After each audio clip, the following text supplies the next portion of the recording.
It's time for Fan Friday! We're going to the Snow Dogs! I'm Haley, and this is Willow, the Husky Lab Puppy. Yeah. And it's time for Fan Friday. And for those of you that might be new to the audience, Fan Friday is a video where we answer random questions submitted by you guys. So let's get to some questions. First question comes from Delaney Hoey from Instagram. Why do you think the girls like your new floor more than the old floor?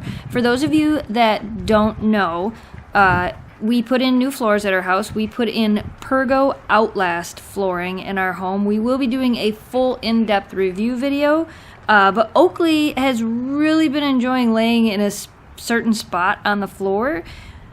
Do I know why? Not really. I do notice that this floor actually tends to stay, as silly as it is, it stays warm. Like when the dogs are laying on the floor and they get up, you can actually feel the heat still in the floor. So I'm wondering if maybe that's why she likes it, but I don't know. They like them because they're awesome. We have the Pergo Outlast flooring in the pewter oak. I will actually put some links down in the video description of this video for more information on the flooring we chose. But eventually we will do a full in-depth flooring review for you guys. Madison Peck P wants to know, I know Memphis is from a breeder, but how did you get Oakley and Shelby? I got Shelby from a breeder, not a very good breeder. I actually got her from a breeder before I knew a lot about responsible breeding and things like that. And Oakley we actually rescued. Actually, we found her through Craigslist from a girl that was rehoming her. And if you want to know more about the stories of how we got each dog, you can check out their stories at GonetotheSnowDogs.com. Noah Castrid, I know I said that name wrong, wants to know, I have a husky puppy from a reputable breeder who's been breeding for over 30 years. My husky is not neutered, and he won't be because his breeder would like to breed him in the future. What is your opinion on this?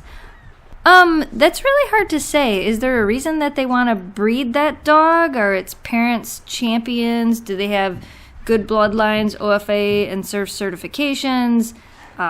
If it's a genetically sound dog, I probably could understand why, but I know a lot of times most reputable breeders breed the dogs that have champion bloodlines.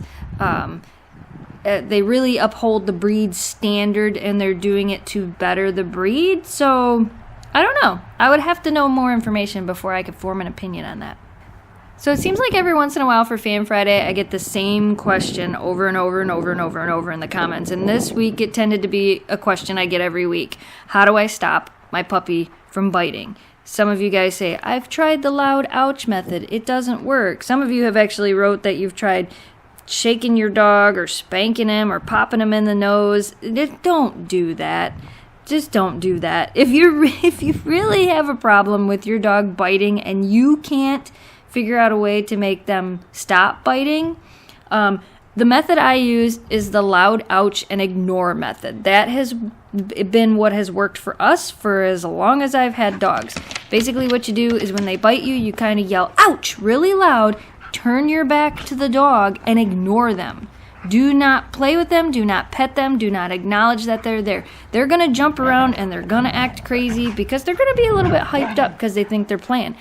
Until they calm down. Usually with our dogs, what I wanted them to do was just sit down. Once they sat down and kind of stopped moving, then you would kind of pet the dog. You didn't want to turn to the dog and be like, oh, good dog, good dog, dog. Because as soon as you start doing that, you're amping up all that excitement in that puppy again.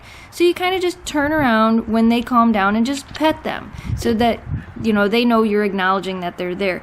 But if you are having that many problems with your puppy biting, contact a professional trainer. Get in a puppy class now because nothing I'm going to tell you is going to help because you're already past that point. If you've tried what I've done, you can look up a million things on the internet and you can try them all, but most of you that are writing to me and asking about that are writing a lot of things that you shouldn't be doing that you've tried doing. Contact a trainer. Sometimes it'll be the best thing you ever did.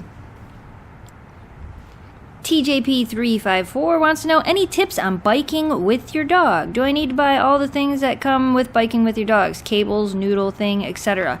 There's a couple different ways you can bike with your dog. You can bike jor, and yes, then you would want the noodle, you would want a bike joring line, a bike joring bungee line, and probably an urban mushing harness. Or you can also use a springer. I'll actually link a video up in the cards on how to bike with your husky, which will work for pretty much any dog, but it's a video we did quite a while back about that. We got some mail. We got some mail in our destroyed living room. If you watch our vlogs, then you've seen some of this. If not, you're actually getting a little preview. We're redoing our living room, and we got new floors. Updates on that soon. But right now, we're getting to late night mail. We got a letter and a drawing from Aria. And we got some drawings from Terry. Memphis came to check out the mail. Oakley is over here napping in her kennel. She's happy I put it back in her spot. And we got a letter and a drawing from Lily. We got a letter from Delta 101, and they want to know, how can I stop my dog from barking? My dog barks at my neighbor's dog and deer in the backyard. All my doors in my house are glass. How can I stop her from barking? Bring her inside? That would probably help. We got a birthday card for Memphis from Angelina with a couple of questions. One of them was, how many times a day should I feed my puppy? Probably, I would say 3 times a day. We actually feed our dogs 3 times a day, even when they were puppies. And another question she had was, what is the most important thing you should know when having a dog? Patience. Definitely patience, because dogs will try your patience, won't ya? You'll get into things and you'll do bad things and you'll drive us crazy sometimes. Yeah, I know, you will. You would drive us crazy sometimes. And we got some drawings from Jocelyn. And we got a beautiful story from Ava. And a letter and some drawings from Annabelle. Alright, you guys, that's all we have for Fan Friday today. Thanks for watching. Thanks for subscribing. If you didn't do so yet, you can check out Monday's video, which was a DIY no-bake peanut butter dog cookie. And Wednesday's video was a really fun LED light-up collar video. And if you want to see more about what we've been doing in the house and our remodel, you can check us out over at youtube.com/snowdogsvlogs. As always, thanks for watching, thanks for subscribing, stay positive, dream big, and we will see you again soon. Goodbye! Turn around and roll over, sing a song with your sweet voice. I know you've been a good little girl. Good girl. Come and join us for a new adventure. Lots of fun, lots of walks. Won't you come into our side?